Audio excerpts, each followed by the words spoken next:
अरे भाई, ruling party का स्पोक्स पर्सन हूँ, सारी बातें टीवी पे नहीं कह सकता। मिल के बात करते हैं। हाँ चलो, ओके बाय। इसको क्यों बुला लिया घर पे? क्या हुआ? ऑफिस में मिल लेते, मियाँ टियाँ घर पे। Grow up Birju. आ अंदर।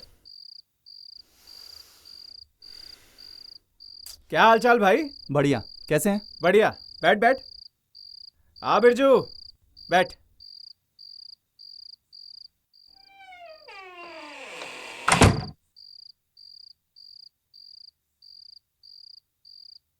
भैया, भाभी और भगवान निकल गए, दारू निकालें। हाँ निकाल निकाल।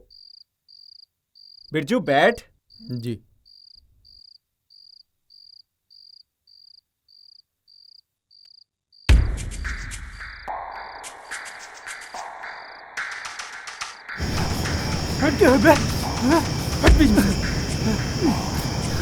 याकूब मेमन की औलाद। पिछली मुलाकात के लिए माफ करना आजम। देशद्रोहियों को हम चप्पल निकाल के मारते हैं। ये तुमको कैसे पता होता? बिरजू, माफी मांग रहे हैं भैया। आजम क्या हाल चाल है भाई, बताओ तो। बस भाई बढ़िया। कहीं आपकी पार्टी तो डिस्टर्ब नहीं कर दी? नहीं, क्या बात कर रहे हो? दारू पियोगे? नहीं भाई, आजकल छोड़ रखी है। अरे कुछ नहीं होता, पी पी। सुमित, जी। सबके लिए बनाना। जी भैया, जी भैया। सईदा का कॉल आया था। अच्छा, कैसी है सईदा? अच्छी है। जीजा जी का ट्रांसफर बनारस हो गया है तो आजकल वहीं है। वाह, वेरी नाइस। एक ओपिनियन लेना था भाई आपसे। हाँ हाँ, बोलो बोलो। सईदा ने बनारस में एक एनजीओ ज्वाइन किया है। अच्छा। उसने एक औरत के बारे में बताया।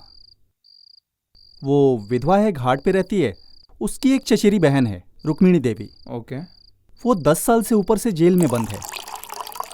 क्यों? एक सेकंड, सिगरेट बढ़ा ना भाई। उसके ऊपर आतंकवाद का आरोप है। व्हाट? बात अर्ली 90s की है। मुजफ्फरपुर में दंगे हुए थे, आपको याद होगा। हाँ। उसमें रुक्मिणी देवी के परिवार ने काफी पार्टिसिपेट किया था। अच्छा। बड़ा परिवार है, माँ बाप, 7-8 भाई, उनकी बीवियां, बच्चे कच्चे। इन लोगों ने अपने यहाँ बम वगैरह बनाया था जो बाद में दंगों में इस्तेमाल हुए थे। काफी लोग मारे गए थे। इस परिवार का एक लड़का था, थोड़ा क्रिमिनल टाइप, वो इन्वॉल्व था। इन्वॉल्व क्या था? मास्टरमाइंड था। बम बनाना, कहाँ कब फूटेगा, गोलियां बंदूक वगैरह के इंतजाम में इन्वॉल्व था। 20-25 लोगों का एक बड़ा और काफी कंजर्वेटिव जॉइंट फैमिली है। इस परिवार के कुछ लोग जरूर, मतलब काफी लोगों की मौत के जिम्मेदार थे। उसी परिवार की ये औरत है। इसको उम्र कैद हुई है। क्या चार्ज क्या है? सेम चार्ज है जो परिवार के बाकी लोगों पे है। असल में उसने क्या किया था ये कहना मुश्किल है। मतलब उसका एग्जैक्ट इन्वॉल्वमेंट क्या रहा होगा दंगों में। चूल्हा चौका करने वाली औरत क्या बम बनाएगी भाई? एग्जैक्टली। नहीं, बट एविडेंस क्या है उसके अगेंस्ट में? भाई दंगों के बाद एक कार मिली थी, उसमें बम और बंदूकें रखी हुई थी। वो कार इस औरत के नाम पर रजिस्टर्ड थी।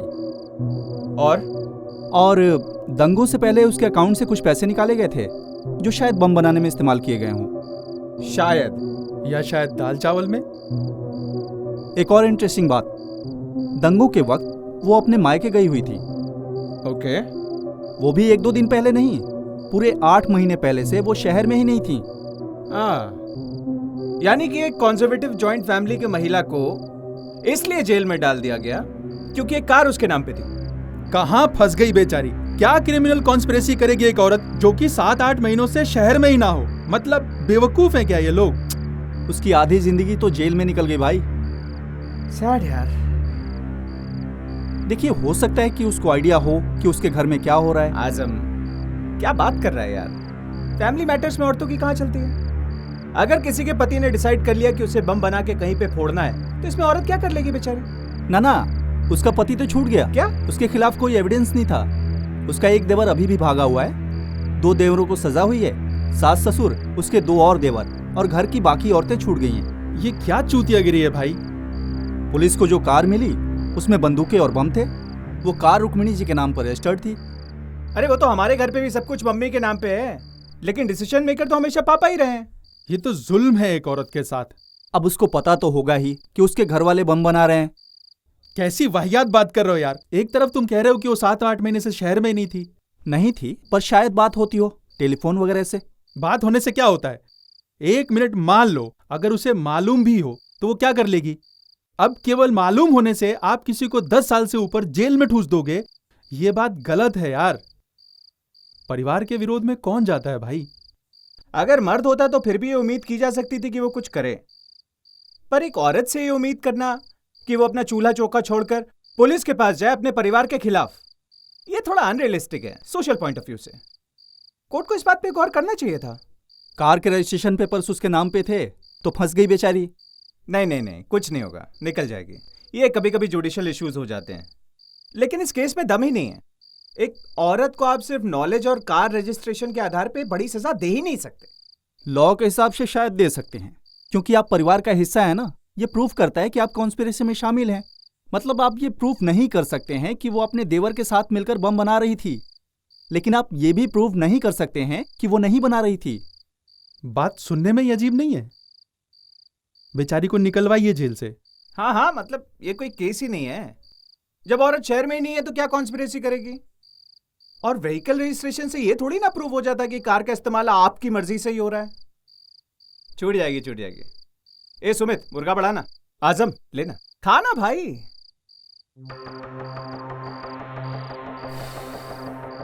गलत थे हम आपके बारे में। आप पे हाथ नहीं उठाना चाहिए था। अच्छा हुआ ना हम बीच में आ गए भैया। बोलिए बोलिए।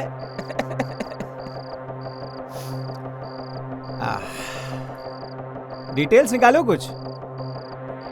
क्या नाम बताया उनका? रुक्मणी देवी? नहीं, रुक्मिणी नहीं, रुबीना। रुबीना? जी, रुबीना मेमन, टाइगर मेमन और याकूब मेमन की भाभी।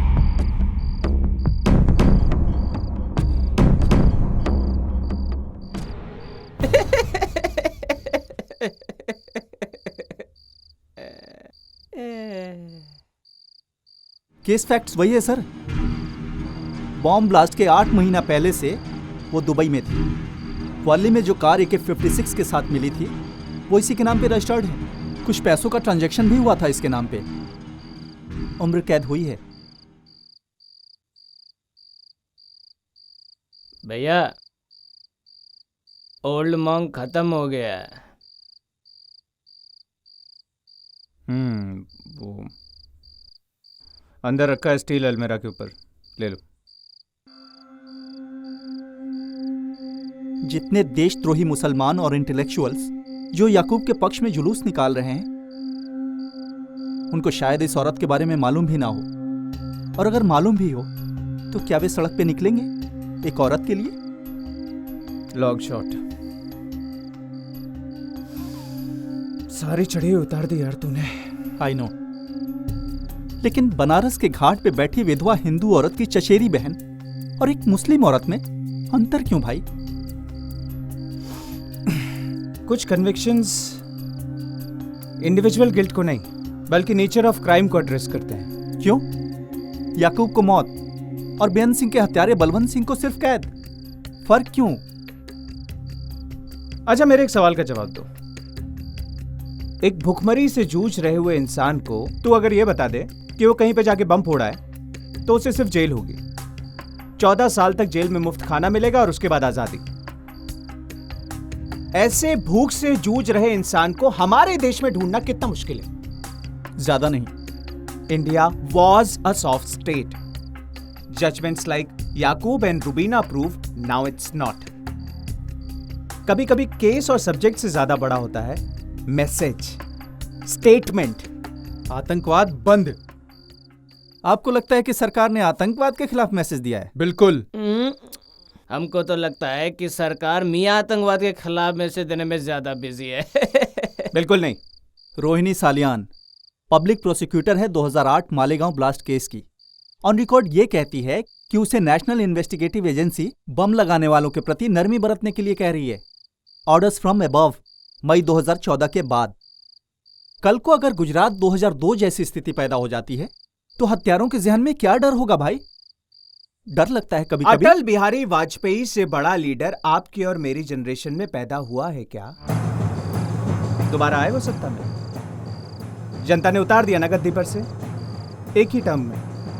चढ़ के तोड़ी बाबरी मस्जिद, तोड़ी ना, रामलला की लहर बनी, याद होगा आपको। काहे नहीं आ गए हम फुल मेजॉरिटी में 1996 में। इनके जैसे गाने बजाने वाले हिंदुस्तानी, इनके जैसे चूतिए जब तक मेजॉरिटी में, इसीलिए नहीं आए। कल को गुजरात फिर हुआ ना, कान पकड़ के नीचे उतार देंगे। आपको क्या लगता है हमारा टॉप मैनेजमेंट इन सब बातों को समझता नहीं है? जब जब इनका हाथ उठेगा ये बीच में आएंगे। कैसे हाथ उठाते हैं भैया? जबड़ा हिला दिए थे हमारा, 2 महीना से ऊपर हो गया है, अब यो दुखता है। कौन बोला था तुमको बीच में आने को? वैसे याकूब मेमन वाला केस उतना डैमेजिंग नहीं है जितना गजेंद्र चौहान वाला है। काहे भाई? नहीं, ठीक बोल रहा है। फॉर्म हम भर दिए कि नहीं? अरे कहाँ भैया, सब तो ठप्पे पड़ा है। स्टूडेंट लोगों को अरेस्ट करके डराने धमकाने पे उतारू हो गया ये लोग। जानते हैं आजम जी, याकूब मेमन को टिका देना, असीम मनन को छोड़ देना डैमेजिंग है, लेकिन उससे भी कई गुना डैमेजिंग कुछ और है। 20-25 साल से मियाँ लोग बम फोड़ रहा है ना इस देश में। थोड़ा हिंदू लोग भी बम फोड़ दिया। बात गलत है, बिल्कुल गलत है। जब से ये लोग पावर में आया है ना, तब से टिटिया रहा है। होता है ना कि भाई थानेदार हो गया तो मोहल्ले की लड़की को छेड़ दिए और अपने क्रिमिनल भाई को जेल से बाहर निकलवा लिए। उतनी मामूली बात भी नहीं है। क्योंकि सरकार बदलेगी, और बदलेगी ही अगर ये लोग नहीं सुधरा तो। सब बम फोड़ने वाले अंदर हो जाएंगे, चाहे हिंदू हो या मुसलमान, 5 साल बाद ही सही। लेकिन जो ये लोग छिछोरापंती कर रहा है ना एजुकेशनल इंस्टीट्यूशंस के साथ। क्या कर रहा है? अरे इंटेलेक्चुअल लोगों को हटाकर बुर्बक लोगों को बैठा रहा है ये लोग। कंट्री को लॉन्ग टर्म डैमेज होगा। IIT, IIM, NCERT, FTII, कोई भी एजुकेशनल इंस्टीट्यूट छोड़ा इन लोगों ने। आने वाली कई नस्लें इस पॉलिटिकल चुतियापे में बर्बाद है भैया। रामकृष्ण परमहंस के बगल में बताइए तो आशाराम बापू। ठीक बोलता है भाई गजेंद्र चौहान। देखो भाई, हमारे कार्यकर्ताओं की भी कुछ उम्मीदें हैं। योग्यता कब से होने लगा सरकारी कामकाज का पैरामीटर बे? हैं? देखो, हम हैं रिजर्वेशन वाला देश। जात पात के आधार पे नौकरी दे देंगे। जब तुम डॉक्टर जात देख के बना सकते हो तो FTII का चेयरमैन पार्टी देख के काहे नहीं बना सकते? बताओ। अरे पहले कांग्रेस थी तो वो अपने लोग भरती थी, अब हम हैं तो हम अपने लोग भर रहे हैं। पता नहीं काहे लोगों को मिर्ची लग रही है। भैया का भी नाम आ रहा है बोर्ड ऑफ एटॉमिक रिसर्च में। सरकारी सलाहकार बनने की पूरी संभावना है। अरे आप तो हिस्ट्री ग्रेजुएट है ना बॉस। पार्टी कैसे चलती है? फ्री फंड में।